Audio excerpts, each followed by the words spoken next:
नमस्कार सभी को। हम आरपीएससी स्कूल लेक्चरर के लिए जनरल ऑर्गेनिक केमिस्ट्री पढ़ रहे हैं और जनरल ऑर्गेनिक केमिस्ट्री में हमारा टॉपिक चल रहा है इलेक्ट्रॉनिक डिस्प्लेसमेंट। इलेक्ट्रॉनिक डिस्प्लेसमेंट में हम पढ़ रहे हैं, इसमें परमानेंट इलेक्ट्रॉनिक डिस्प्लेसमेंट होता है, एक होता है टेम्परेरी इलेक्ट्रॉनिक डिस्प्लेसमेंट। परमानेंट जो होता है उसमें हम तीन प्रकार के इफेक्ट देखते हैं, इंडक्टिव इफेक्ट, हाइपर कॉन्जुगेशन और रेजोनेंस। और टेम्परेरी इफेक्ट जो होता है उसमें हम देखते हैं इलेक्ट्रोमेरिक इफेक्ट। परमानेंट जो हमारा इफेक्ट है इसमें हम पढ़ रहे हैं, इंडक्टिव इफेक्ट हम पढ़ चुके हैं कंप्लीट। और दूसरा हमारा जो इफेक्ट चल रहा है हाइपर कॉन्जुगेशन। हाइपर कॉन्जुगेशन जो हमारा टॉपिक है वो चल रहा है और इसमें हम पढ़ रहे हैं application of hyper conjugation. Application of hyper conjugation में तीन प्रकार की एप्लीकेशन होती है। स्टेबिलिटी ऑफ इंटरमीडिएट जो हम कंप्लीट पढ़ चुके हैं, स्टेबिलिटी ऑफ इंटरमीडिएट के बारे में। अभी जो हम पढ़ रहे हैं वो है स्टेबिलिटी ऑफ एल्किन। और तीसरा जो होता है इसमें डायरेक्ट इन्फ्लुएंस ऑफ मेथिल और CH3 ग्रुप।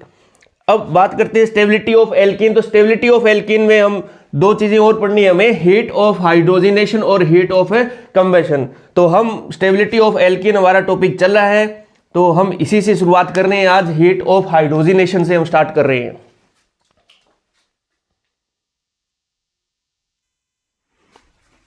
देखिए अभी हीट ऑफ हाइड्रोजिनेशन का मतलब क्या है। यहाँ पे जब हम किसी एल्किन या अनसेचुरेटेड हाइड्रोकार्बन पर हाइड्रोजन को ऐड करते हैं, उस कंडीशन में कुछ एनर्जी रिलीज होती है जिसको हम हीट ऑफ हाइड्रोजिनेशन कहते हैं। तो हीट ऑफ हाइड्रोजिनेशन का मीन यहाँ पे क्या हुआ, देखो भी ये हमारी कोई एल्किन है और इस एल्किन में हम H2 हाइड्रोजन को ऐड कर रहे हैं।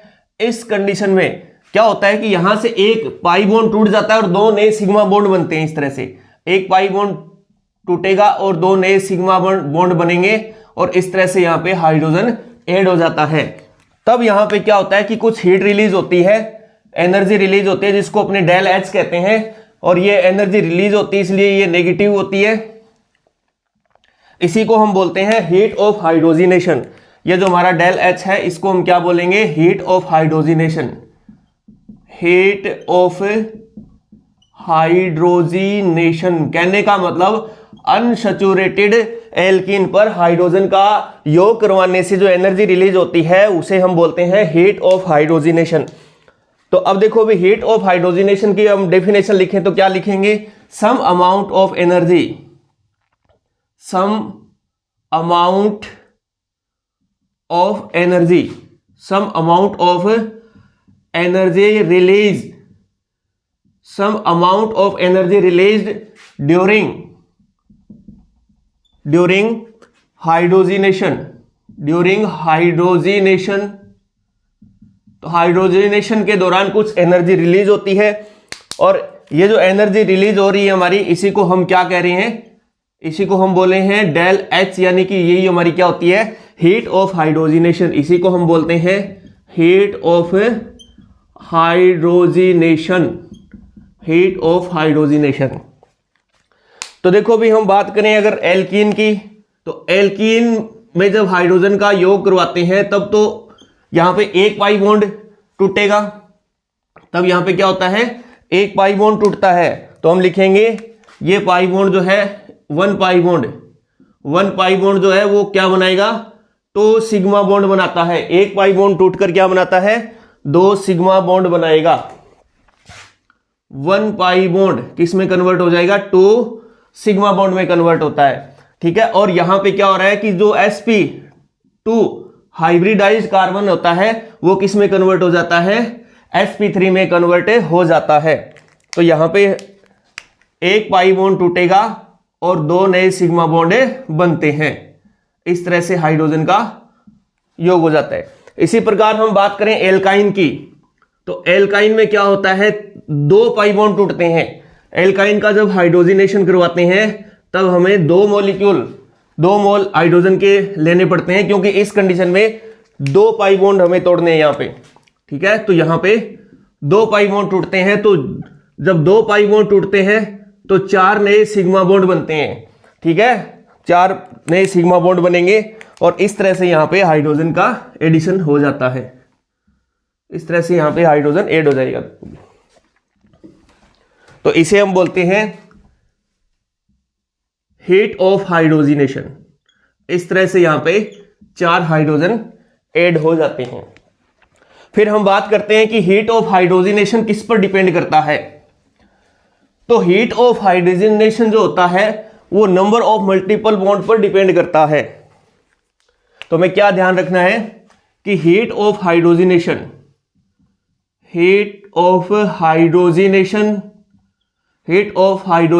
जो है वो किस पे डिपेंड करेगा, तो वो नंबर ऑफ मल्टीपल बॉन्ड पे डिपेंड करता है। नंबर ऑफ मल्टीपल बॉन्ड, तो ये नंबर ऑफ मल्टीपल बॉन्ड के डायरेक्टली प्रोपोर्शनल होता है। कहने का मतलब नंबर ऑफ मल्टीपल बॉन्ड बढ़ेंगे तो हीट ऑफ हाइड्रोजिनेशन जो है वो भी बढ़ जाएगा। अगर number of multiple bond same हो, तो यहां पे अगर ऐसी कंडीशन आ जाए तो लिखें भी, if number of multiple bond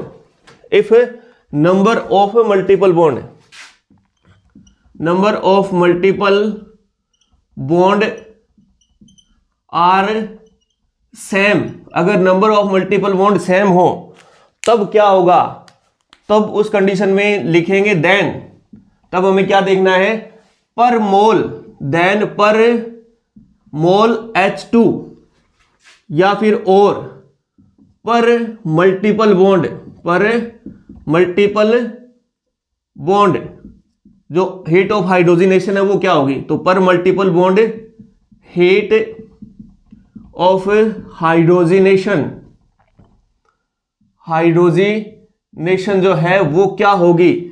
तो उस कंडीशन में हमें क्या ध्यान रखना है कि हीट ऑफ हाइड्रोजिनेशन जो है वो किस पे डिपेंड करेगी। अब तो हीट ऑफ हाइड्रोजिनेशन जो है वो इनवर्सली प्रोपोर्शनल किसके होगी, स्टेबिलिटी ऑफ सिस्टम। तो हम यहां पे फिर क्या देखना पड़ेगा, हमें सिस्टम की स्टेबिलिटी को देखना पड़ेगा। तो यहां पे हमें क्या ध्यान रखना है कि हीट ऑफ हाइड्रोजिनेशन जो है वो किस पे डिपेंड करती है, नंबर ऑफ मल्टीपल बॉन्ड पे डिपेंड करती है। अगर number of multiple bond same हो तो उस कंडीशन में हमें क्या ध्यान रखना है, पर मोल H2 या फिर पर multiple bond heat of hydrogenation जो है वो फिर किस पे डिपेंड करेगी, स्टेबिलिटी ऑफ सिस्टम पर डिपेंड करेगी। फिर वो स्टेबिलिटी ऑफ सिस्टम के इनवर्सली प्रोपोर्शनल होगी। तो ये हमारा पहला क्वेश्चन हीट ऑफ हाइड्रोजिनेशन से related. Arrange the following in decreasing order of heat of hydrogenation. हमें इसमें क्या करना है, हीट ऑफ हाइड्रोजिनेशन के डिक्रीजिंग ऑर्डर में इनको सेट करना है। तो हमने अभी पढ़ा है कि हीट ऑफ हाइड्रोजिनेशन जो होता है वो किस पे डिपेंड करता है, नंबर ऑफ मल्टीपल बॉन्ड पे। नंबर ऑफ मल्टीपल बॉन्ड ज्यादा होंगे तो उसकी स्टेबिलिटी भी ज्यादा होगी, तो हीट ऑफ हाइड्रोजिनेशन भी ज्यादा होगी। तो देखो भी इनमें सबसे ज्यादा मल्टीपल बॉन्ड किसमें है, 3 नंबर एल्कीन में। उसके बाद में फिर बात करते हैं 2 नंबर और फिर आता है हमारा 1 नंबर। ठीक है, तो ये इनका क्या ऑर्डर रहेगा, इनकी हीट ऑफ हाइड्रोजिनेशन का ऑर्डर रहेगा, क्योंकि heat of hydrogenation directly proportional किसकी होती है, मल्टीपल बॉन्ड की। सेकंड एग्जांपल देखो भी, सेकंड एग्जांपल में भी हमें यही देखना है कि किसमें ज्यादा मल्टीपल बॉन्ड है ना। तो यहां पे देखो भी 2 बेंजीन रिंग है, तो यहां पे 3 मल्टीपल बॉन्ड, इसमें 3, इसमें टोटल 6 मल्टीपल बॉन्ड है और इसमें कितने 3। तो इसका मतलब सबसे ज्यादा हीट ऑफ हाइड्रोजिनेशन किसकी होगी, 2 नंबर की। और उसके बाद में हम 1 नंबर एल्कीन की बात करते हैं, फिर बात करते हैं इन दोनों में। तो इन दोनों में मल्टीपल बॉन्ड का नंबर किसमें ज्यादा है, 4 नंबर में, और फिर ये हमारा 3 नंबर आ जाएगा। तो ये ऑर्डर रहेगा किनका, हीट ऑफ हाइड्रोजिनेशन का। तीसरा एग्जांपल देखो, तीसरे एग्जांपल में भी हमें क्या देखना है, नंबर ऑफ मल्टीपल बॉन्ड। सबसे पहले नंबर ऑफ मल्टीपल बॉन्ड देखते हैं, लेकिन यहां पे नंबर ऑफ मल्टीपल बॉन्ड सभी में सेम है। और हमने ये भी देखा है कि जब मल्टीपल बॉन्ड सभी में सेम हो उस कंडीशन में हमें फिर क्या देखना होता है, स्टेबिलिटी ऑफ सिस्टम। यहां पे हमें एल्कीन की स्टेबिलिटी देखनी है, और एल्कीन की स्टेबिलिटी को हम पढ़ चुके हैं भी। एल्कीन की स्टेबिलिटी जो होती है वो किस पे डिपेंड करती है, अल्फा हाइड्रोजन पर। जितने ज्यादा अल्फा हाइड्रोजन होंगे उतनी ज्यादा उसकी स्टेबिलिटी होगी। और अल्फा हाइड्रोजन मतलब जो अल्फा कार्बन पे जुड़ा हो, देखो यहां पे भी ये डबल बॉन्ड है और ये हमारा अल्फा कार्बन है। तो इस अल्फा कार्बन पे 3 अल्फा हाइड्रोजन जुड़े हुए हैं, तो अल्फा हाइड्रोजन यहां पे कितने हैं, 3। यहां पे देखो भी अल्फा कार्बन 2 है, 1 और 2, ये 2 अल्फा कार्बन है। तो 3 अल्फा हाइड्रोजन यहां पे, 3 यहां पे, तो अल्फा हाइड्रोजन यहां पे कितने हो गए, 6। इसमें हम चेक करते हैं अल्फा हाइड्रोजन, इसमें भी देखो ये अल्फा कार्बन और ये अल्फा कार्बन, 3 अल्फा हाइड्रोजन यहाँ पे, 3 यहाँ पे, तो टोटल अल्फा हाइड्रोजन यहाँ पे कितने हो गए? 6।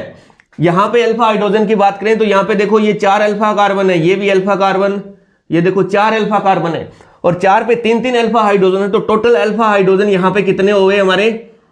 12। यहाँ पे अल्फा हाइड्रोजन 12 है।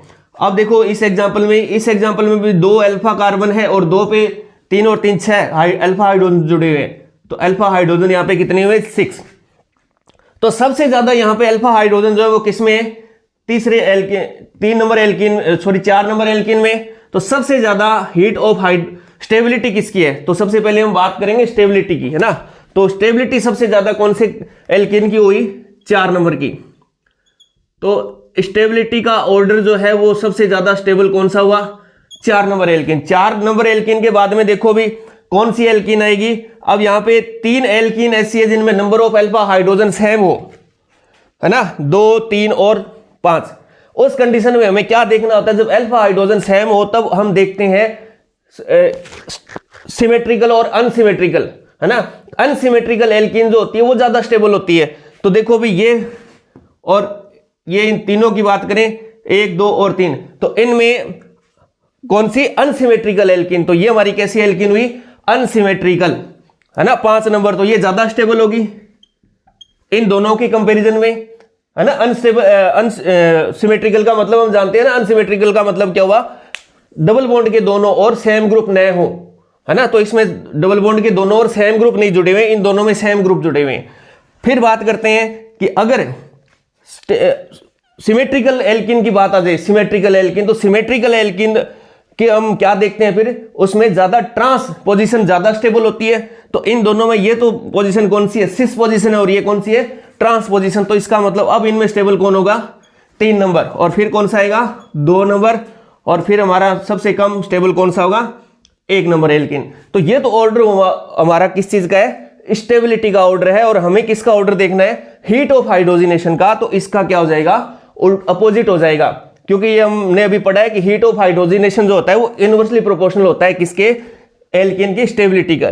तो हम यहां पे लिखेंगे heat of hydrogenation, heat of hydrogenation. तो ये ऑर्डर जो हमारा आएगा वो बिल्कुल इसका अपोजिट ऑर्डर आएगा। तो ये ऑर्डर कैसे लिखेंगे? तो सबसे ज्यादा हीट ऑफ हाइड्रोजिनेशन किसकी होगी? 1 नंबर की, फिर 2, उसके बाद में 3 के बाद में आता है 5 के बाद में 4। तो ये ऑर्डर जो है हमारा, ये तो किसका आएगा? हीट ऑफ हाइड्रोजिनेशन का। और ये ऑर्डर जो हमारा वो किसका है? स्टेबिलिटी ऑफ एल्कीन का।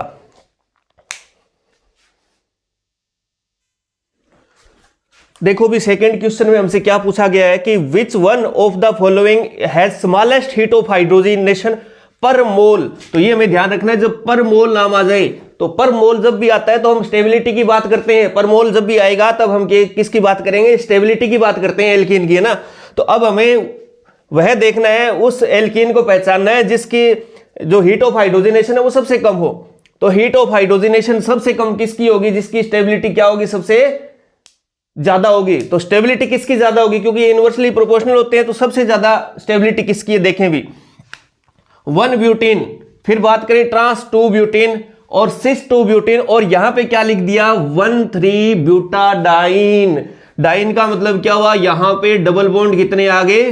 2। तो यहां पे नंबर ऑफ मल्टीपल बॉन्ड बढ़ गए, है ना। नंबर ऑफ मल्टीपल बॉन्ड भी ज्यादा हो गए, तो इसका मतलब इसकी स्टेबिलिटी क्या होगी? ज्यादा होगी, ठीक है ना। ये हम पढ़ चुके हैं ना, conjugated alkene non conjugated alkene की कंपैरिजन में ज्यादा स्टेबल होती है। तो यहां पे ये तीनों एल्कीन कैसी है? नॉन कॉन्जुगेटेड है, और ये एल्कीन हमारी कैसी है?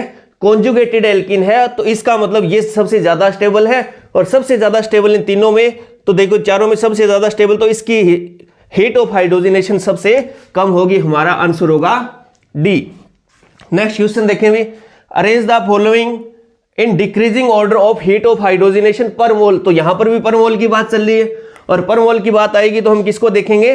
Stability of alkene. तो ये 4 एल्कीन दे रखी है, हमें इनकी स्टेबिलिटी देखनी है।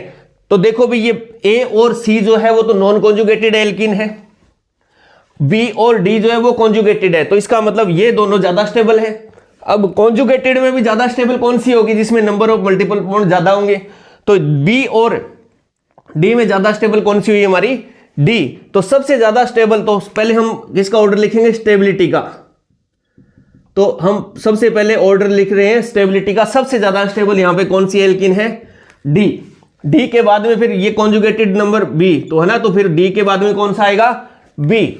अब देखो भी, अब बात करते हैं इन दोनों की, ए और सी की। तो अब इनमें हमें क्या देखना है, नंबर ऑफ अल्फा हाइड्रोजन। तो नंबर ऑफ अल्फा कार्बन, देखो भी इसमें नंबर ऑफ अल्फा कार्बन 2 है, तो टोटल अल्फा हाइड्रोजन इसमें 6 हो जाएंगे, जबकि इसमें कोई अल्फा कार्बन है ही नहीं। तो मतलब ये ज्यादा स्टेबल होगी सी नंबर, और सबसे कम स्टेबल कौन सी होगी हमारी, ए एल्किन। ये ऑर्डर हमारा किसका है, स्टेबिलिटी का। अब हमें ऑर्डर किसका पूछा गया है, हीट ऑफ हाइड्रोजिनेशन का। तो हम लिखेंगे हीट ऑफ हाइड्रोजिनेशन। तो हम जानते हैं कि हीट ऑफ हाइड्रोजिनेशन जो होता है वो इसका क्या होता है, रिवर्स होता है, उल्टा होता है, अपोजिट हो जाएगा ना। तो सबसे ज्यादा हीट ऑफ हाइड्रोजिनेशन किसकी होगी, जिसकी सबसे कम स्टेबिलिटी है, ए। फिर कौन सा आएगा हमारा, सी। उसके बाद में बी, और सबसे लास्ट में कौन सा आएगा, डी। तो इस तरह से हमें इनका ऑर्डर ध्यान रखना है।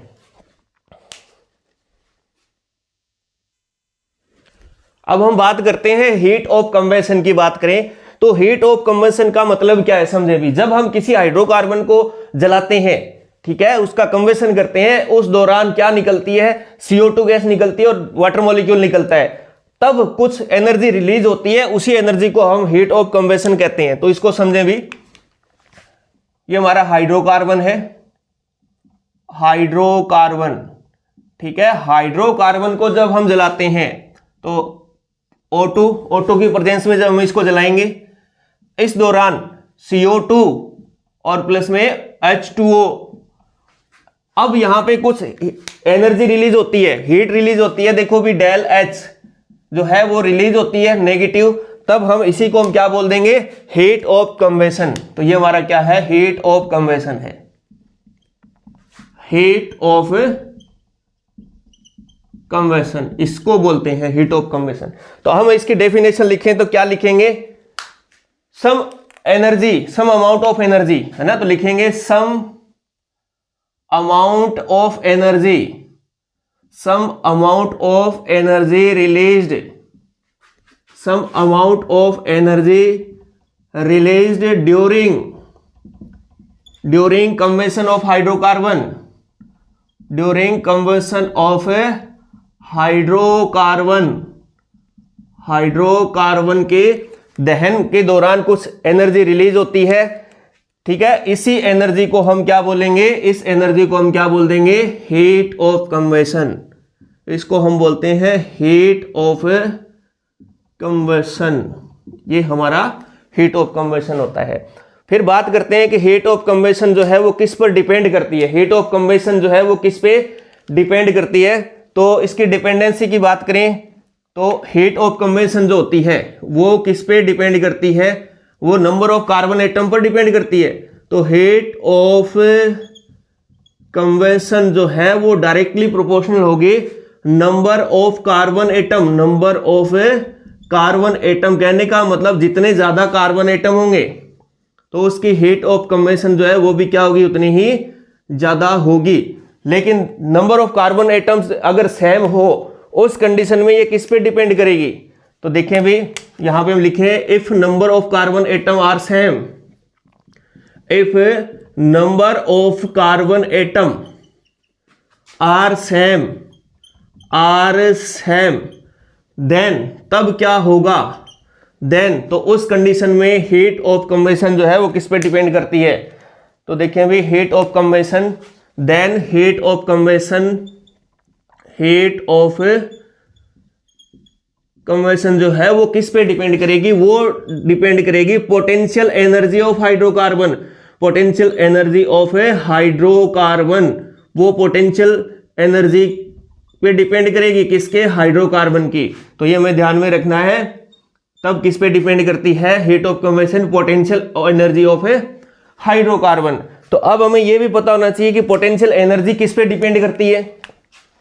तो देखें भी, पोटेंशियल एनर्जी जो होती है वो डायरेक्टली प्रोपोर्शनल किसके होगी, स्ट्रेन के, तनाव के, अगर रिंग में कितना तनाव है उसके डायरेक्टली प्रोपोर्शनल होती है। जबकि पोटेंशियल एनर्जी जो है वो इनवर्सली प्रोपोर्शनल किसकी होगी, स्टेबिलिटी ऑफ हाइड्रोकार्बन, तो स्टेबिलिटी ऑफ एल्कीन के इनवर्सली प्रोपोर्शनल होती है। तो इस तरह से पोटेंशियल एनर्जी जो है वो किस किस पे डिपेंड करेगी, वो स्ट्रेन पर भी डिपेंड करती है, ज्यादा स्ट्रेन होगी तो पोटेंशियल एनर्जी ज्यादा होगी, और दूसरा इनवर्सली प्रोपोर्शनल किसकी होती है, स्टेबिलिटी ऑफ एल्कीन के। तो इस तरह से हमने देखा हीट ऑफ कंबेशन किसको कहते हैं, जब भी किसी हाइड्रोकार्बन को हम जलाते हैं, बर्न करते हैं, उस कंडीशन में क्या होता है, हीट निकलती है, कुछ हीट निकलती है और साथ में CO2 और H2O बनते हैं, उसी को हम बोलते हैं heat of combustion. Heat of combustion जो होती है वो किस पर डिपेंड करती है, तो वो नंबर ऑफ कार्बन पे डिपेंड करती है। नंबर ऑफ कार्बन एटम ज्यादा तो हीट ऑफ कंबेशन ज्यादा होती है। यदि कार्बन एटम जो है वो उनकी नंबरिंग सेम हो, नंबर सेम हो, तो उस कंडीशन में हीट ऑफ कंबेशन जो है वो किस पे डिपेंड करेगी, पोटेंशियल एनर्जी ऑफ हाइड्रोकार्बन। और पोटेंशियल एनर्जी स्ट्रेन पे डिपेंड करती है, रिंग के स्ट्रेन पे, और दूसरा पोटेंशियल एनर्जी जो होती है स्टेबिलिटी ऑफ एल्कीन के इनवर्सली प्रोपोर्शनल। देखें भी हीट ऑफ कंबेशन से रिलेटेड पहला क्वेश्चन हमारा जो क्या है, देखें इनको हमें decreasing order of heat of कंबेशन के ऑर्डर में हमें इनको सेट करना है, डिक्रीजिंग ऑर्डर में। तो हमने अभी पढ़ा है कि हीट ऑफ कंबेशन जो है वो किस पे डिपेंड करता है, नंबर ऑफ कार्बन एटम पे। तो जहां कार्बन एटम ज्यादा तो वहां पे हीट ऑफ कंबेशन ज्यादा होगी। तो इन चारों को देख के हमें पता चल रहा है कि 4 नंबर एल्केन जो हाइड्रोकार्बन है उसमें सबसे ज्यादा नंबर ऑफ कार्बन एटम, फिर बात करते हैं 3, और फिर आता है 2, और फिर 1। तो ये हमारा ऑर्डर जो है वो किसका रहेगा, हीट ऑफ कंबेशन का रहेगा। सेकंड एग्जांपल में देखो भी, सेकंड एग्जांपल में वही जिसमें नंबर ऑफ कार्बन एटम ज्यादा, तो कार्बन एटम जो है वो किस में ज्यादा है, सबसे ज्यादा 4 नंबर में है। फिर बात करते हैं 3 नंबर, और फिर 2, और फिर 1। तो इस तरह से इसमें भी ऑर्डर यही रहेगा हीट ऑफ कंबेशन का। फिर बात करते हैं नंबर 3 एग्जाम्पल जो उसमें फिर वही नंबर ऑफ कार्बन एटम गिनेंगे। तो यहाँ पे कार्बन एटम 2 है, यहाँ पे कार्बन एटम की संख्या कितनी होगी, 3, यहाँ पे 4, यहाँ पे 5, और यहाँ पे 6। तो लेफ्ट से राइट चल रहे हैं, number of carbon atoms increase हो रहे हैं, तो हीट ऑफ कंबेशन भी इंक्रीज हो रही है। तो सबसे ज्यादा हीट ऑफ कंबेशन किसकी होगी, यहाँ पे 5 नंबर हाइड्रोकार्बन की, एल्कीन की। फिर हमारा आएगा 4 नंबर, फिर 3, फिर 2, और फिर 1। तो ये ऑर्डर रहेगा इनका हीट ऑफ कंबेशन का, इस तरह से। देखिए भी नेक्स्ट एग्जांपल 4 नंबर क्वेश्चन देखें। इसमें क्या दिया गया है, ये रिंग दी गई है, 4 रिंग दी गई है, और हम इनके हीट ऑफ कंबेशन का ऑर्डर निकालें तो हमें सबसे पहले क्या देखना पड़ेगा, नंबर ऑफ कार्बन एटम्स की बात करेंगे। जिसमें ज्यादा नंबर ऑफ कार्बन एटम होंगे उसके हीट ऑफ कंबेशन ज्यादा होगा। लेकिन यहां पे नंबर ऑफ कार्बन एटम चारों में सेम है, क्योंकि यहां पर भी 6 कार्बन है, यहां पर भी कितने कार्बन है, यहां पे कार्बन जो है वो भी कितने 6। देखो भी ये थोड़ा सा मैंने इसको मैं सही कर देता हूं, यहां पे ये कार्बन मेथिल ग्रुप भी जुड़ा हुआ है। तो यहां पे 6 कार्बन, यहां पर भी नंबर ऑफ कार्बन 6, यहां पर भी नंबर ऑफ कार्बन 6, और यहां पर भी नंबर ऑफ कार्बन 6। तो अब यहां पे सभी में नंबर ऑफ कार्बन सेम है, और जब नंबर ऑफ कार्बन सेम होते हैं तो फिर हम क्या देखते हैं, पोटेंशियल एनर्जी देखते हैं, पोटेंशियल एनर्जी ऑफ एल्केन या हाइड्रोकार्बन। तो यहां पे हम बात करते हैं पोटेंशियल एनर्जी। तो पोटेंशियल एनर्जी फिर किस पे डिपेंड करती है, हमने पढ़ा है पोटेंशियल एनर्जी जो होती है वो स्ट्रेन पे डिपेंड करती है, और दूसरा स्टेबिलिटी पे डिपेंड करती है। तो यहां पे हम बात करते हैं स्ट्रेन की, क्योंकि यहां पे रिंग का साइज छोटा होता जा रहा है ना, लेफ्ट से राइट जब हम चल रहे हैं तो रिंग का साइज जो होता है वो डिक्रीज होता जा रहा है। तो इसका मतलब स्ट्रेन इंक्रीज हो रहा है। यहां पे यहां से लेकर यहां तक, लेफ्ट से राइट तक जाएंगे तो तनाव बढ़ता जा रहा है रिंग में। जैसे रिंग का साइज छोटा हो जाएगा उसमें तनाव जो होता है उसमें वो बढ़ जाता है, इंक्रीज हो जाता है। तो यहां पे कौन से फैक्टर को देखेंगे हम, पोटेंशियल एनर्जी को देखेंगे। पोटेंशियल एनर्जी जो होती है वो डायरेक्टली प्रोपोर्शनल किसके होती है, स्ट्रेन के। ये हम पढ़ चुके हैं ना। तो जिसकी ज्यादा पोटेंशियल एनर्जी, स्ट्रेन जिसमें ज्यादा उसकी पोटेंशियल एनर्जी ज्यादा, और जिसकी पोटेंशियल एनर्जी ज्यादा होगी उसकी हीट ऑफ कंबेशन भी क्या होगी, ज्यादा होगी। तो यहां पे सबसे ज्यादा हीट ऑफ कंबेशन किस में होगी, नंबर 4। फिर बात करते हैं नंबर 3, और फिर आता है 2, और फिर ये ऑर्डर हमारा किसका है, हीट ऑफ कंबेशन का। 5वां एग्जांपल देखें भी इसमें क्या है, हमें क्या देखना है, सबसे पहले नंबर ऑफ कार्बन। जिसमें ज्यादा नंबर कार्बन होगी उसकी कम हीट ऑफ कंबेशन ज्यादा होगी। तो देखो भी इसमें कार्बन की संख्या कितनी है, 1, 2, 3, 4, 5 और 6। यहाँ पे 6 कार्बन है, यहाँ पे कितने कार्बन हुए, 1, 2, 3, 4 और 5, और यहाँ पे कार्बन कितने, 1, 2, 3 और 4। तो इसका मतलब यहां से लेकर यहां तक चलते हैं तो number of carbon atom decrease हो रहे हैं, तो हीट ऑफ कंबेशन भी डिक्रीज होती रहेगी। तो सबसे ज्यादा हीट ऑफ कंबेशन यहाँ पे किसकी होगी, 1 नंबर की। फिर आता है हमारा 2 और फिर 3 और फिर ये, हाँ 3 ही एग्जाम्पल दे रखे हैं। तो ये इनका ऑर्डर रहेगा किसका, हीट ऑफ कंबेशन का। ठीक है, अब बात करते हैं 6 नंबर एग्जाम्पल की। 6 नंबर एग्जाम्पल में देखो भी क्या है, इनमें सबसे पहले हम देखते हैं नंबर ऑफ कार्बन एटम। देखो number of carbon atom in तीनों में सेम है, ठीक है, 6 और 1 7, इसमें भी 7 और इसमें भी 7। जब number of carbon atom same होते हैं तब हम क्या देखते हैं, पोटेंशियल एनर्जी। तो यहां पे पोटेंशियल एनर्जी की बात करेंगे तो यहां पे पोटेंशियल एनर्जी, स्ट्रेन का तो कोई मीटर है नहीं, तो अब यहां पे पोटेंशियल एनर्जी जो होती है वो हम जानते हैं किस पे डिपेंड करती है, इनवर्सली प्रोपोर्शनल किसकी होती है, स्टेबिलिटी, है ना, स्टेबिलिटी ऑफ हाइड्रोकार्बन। तो यहां पे हम स्टेबिलिटी वाला फैक्टर देखेंगे। अब स्टेबिलिटी, इन तीनों की स्टेबिलिटी हमें देखनी है, तो स्टेबिलिटी में हम क्या देखेंगे, अल्फा हाइड्रोजन की नंबर, है ना। तो इस डबल बॉन्ड से जो भी कार्बन जुड़े हैं वो अल्फा कार्बन है, तो यहां पे अल्फा कार्बन कितने, 1 और 2, ये दोनों अल्फा कार्बन। अब इस अल्फा कार्बन पे कितने हाइड्रोजन जुड़े हुए, 1 हाइड्रोजन जुड़े हुए हैं, और इस अल्फा कार्बन पे 2, तो टोटल अल्फा हाइड्रोजन यहां पे कितने हुए, 3। यहां पे देखो अल्फा कार्बन 1 2 और 3, तो यहां पे अल्फा हाइड्रोजन 2 और 2 4 और 3 7, तो यहां पे अल्फा हाइड्रोजन जो है वो है 7। इसमें देखें भी अल्फा हाइड्रोजन, ये अल्फा कार्बन, ये अल्फा कार्बन, इससे 2 और इससे 2 4, तो यहां पे अल्फा हाइड्रोजन की नंबर जो है वो कितनी है, 4।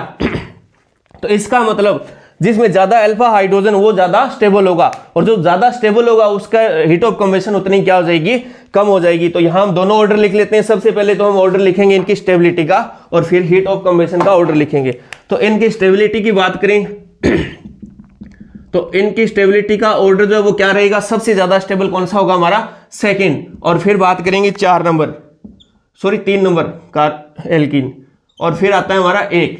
तो ये तो इनका ऑर्डर हो गया स्टेबिलिटी का। फिर हम देखते हैं इनका हीट ऑफ कम्बशन का। तो इनकी हीट ऑफ कम्बशन का ऑर्डर जो है वो क्या रहेगा, तो वो इसका ऑपोजिट हो जाएगा।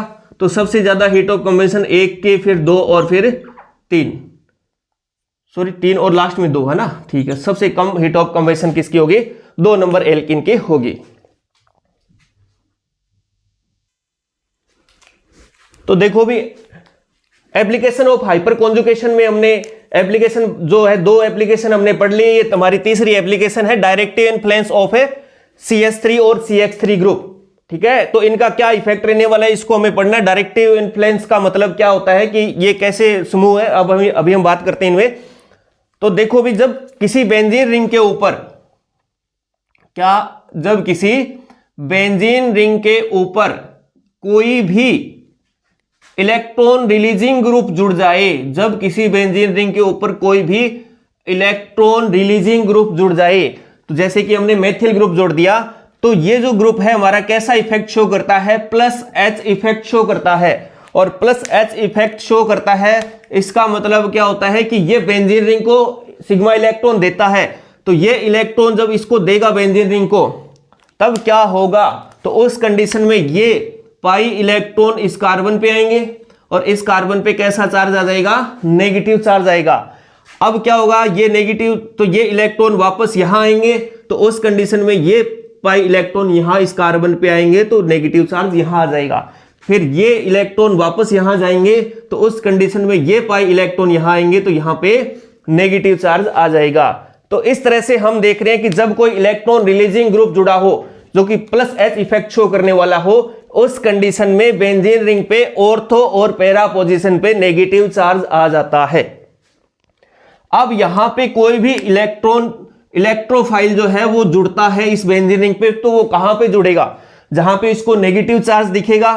तो ये कौन कौन सी पोजीशन पे जुड़ेगा, या तो ये किस पोजीशन पे जुड़ेगा, ऑर्थो पोजीशन पे, या फिर ये किस पोजीशन पे जुड़ेगा, पैरा पोजीशन पे। तो इसके पास 2 पोजीशन है जुड़ने के लिए, मेटा पे ये नहीं जुड़ता है, ठीक है। तो इस प्रकार हम बात करें कि इलेक्ट्रॉन रिलीजिंग ग्रुप कौन से, मेथिल ग्रुप, ठीक है, मिथाइल ग्रुप या कोई भी एल्काइल ग्रुप, है ना, या कोई भी एल्काइल ग्रुप जो होते हैं वो क्या होते हैं, ये होते हैं ऑर्थो और पैरा डायरेक्टिव। तो हम लिखेंगे ये किस प्रकार के ग्रुप होते हैं, ऑर्थो, इनको हम बोलेंगे ortho and para directive group, para directive group होते हैं।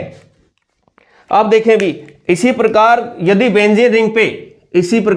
बेंजीन रिंग पे कोई इलेक्ट्रॉन विड्रॉइंग ग्रुप जुड़ जाए, कैसा ग्रुप जुड़ जाए, कोई भी इलेक्ट्रॉन विड्रॉइंग ग्रुप जुड़ जाए, इलेक्ट्रॉन विड्रॉइंग ग्रुप, जैसे कि हम बात करें CH3, इलेक्ट्रॉन विड्रॉइंग ग्रुप जुड़ जाए तो उस कंडीशन में क्या होता है उस कंडीशन में क्या होता है कि ये बेंजीन रिंग जो होती है, ये पाई इलेक्ट्रॉन जो है वो यहां पे आ जाते हैं, और यहां पे जब ये पाई इलेक्ट्रॉन आ जाएंगे तो ये सिग्मा बॉन्ड टूट जाएगा और सिग्मा इलेक्ट्रॉन किस पे आ जाएंगे, इस एक्स के ऊपर आ जाएंगे।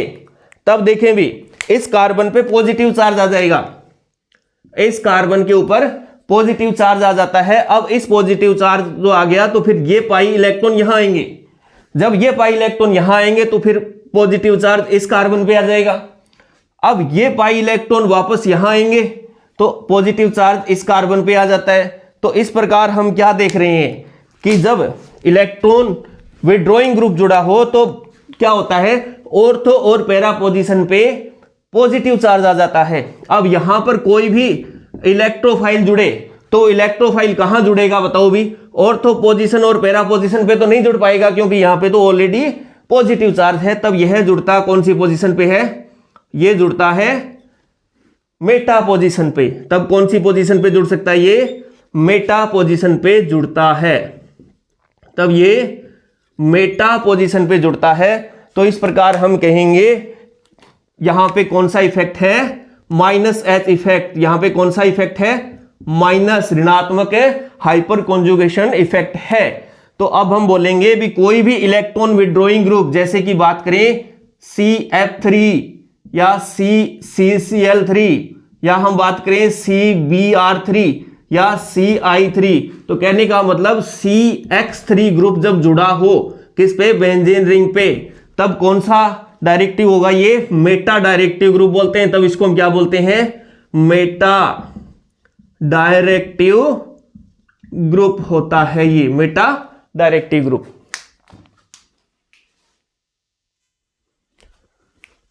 तो देखो भी कोई भी बेंजीन रिंग, जब बेंजीन की रिएक्शन जब हम करवाते हैं इलेक्ट्रोफाइल, क्योंकि बेंजीन जो होता है उसके पास पाई इलेक्ट्रॉन होते हैं, तो बेंजीन जो होता है वो किसकी भांति बिहेव करता है, न्यूक्लियोफाइल की भांति बिहेव करता है। न्यूक्लियोफाइल, ये न्यूक्लियोफाइल की भांति बिहेव करता है और ये इलेक्ट्रोफाइल पर अटैक करता है, इलेक्ट्रॉन इसके ऊपर देता है क्योंकि इलेक्ट्रॉन इसके पास ज्यादा होता है। तो ये जो रिएक्शन होती है ये कौन सी रिएक्शन होती है, ये एरोमेटिक इलेक्ट्रोफिलिक सब्स्टिट्यूशन रिएक्शन होती है। तब यहां पे कौन सी रिएक्शन है, यहां पे एरोमेटिक इलेक्ट्रोफिलिक सब्स्टिट्यूशन रिएक्शन होती है।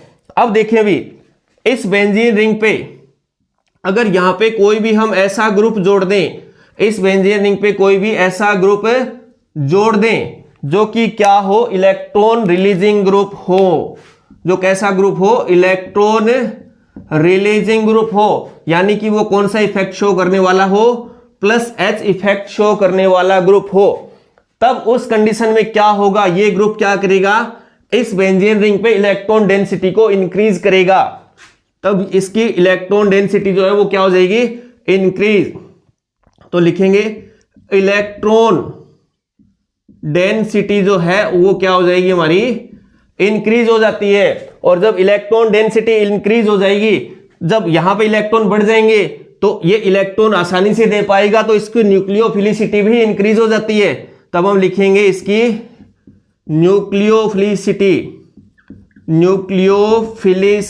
भी इंक्रीज हो जाती है। और न्यूक्लियोफिलिसिटी जब इंक्रीज हो जाती है तब हम क्या बोलेंगे, न्यूक्लियोफिलिसिटी इंक्रीज हो जाएगी, तब हम बोलेंगे